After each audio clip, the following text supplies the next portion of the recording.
Sir कितव्यांदा अंदमानला येत आहे? मी साधारण 45 आणि शब्दामृत सोबत आता ही 40वी यात्रा आजपासून सुरू होत आहे.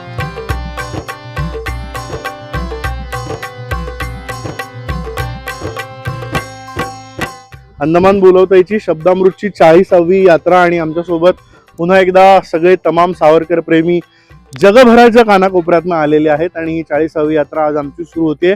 तुम्हाला आमच्यासोबत अंदमान बघायचं असेल, म्हणजे मी आणि शरद पोंक्षे आमच्यासोबत जर तुम्हाला अंदमान बघायचं असेल, सावरकर समजून घ्यायचे असतील आणि अंदमानातली सगळी निसर्ग संपन्न बेटं बघायची असेल तर अंदमान बोलवताईच्या पुढच्या यात्रांसाठी संपर्क करा. संपर्क क्रमांक खाली दिलेला आहे.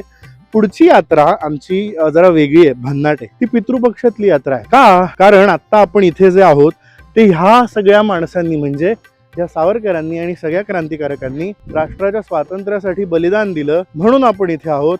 आपण आपल्याकडे पितृपक्षामध्ये म्हणजे ती 15 दिवस साजरे करतो बघा. त्या 15 दिवसात आपण काय करतो? आपण आपलं अस्तित्व ज्या पूर्वजांमुळे आहे त्यांना वंदन करतो. तसं स्वातंत्र्य संग्रामात या सगळ्या क्रांतिकारकांचं अस्तित्व होतं म्हणून आज आपण इथे आहोत. म्हणून पितृपक्षातली स्पेशल यात्रा 26 सप्टेंबर ते 2 ऑक्टोबर. तारखा आणि बुकिंगचे डिटेल्स खाली दिलेत. आपण सगळे भेटूया. मी आणि शरद पोंक्षे 6 दिवस अंदमान दाखवणार आणि त्याच्यासोबत सावरकर समजावून सांगणार. अंदमान बोलावतंय, भेटूया.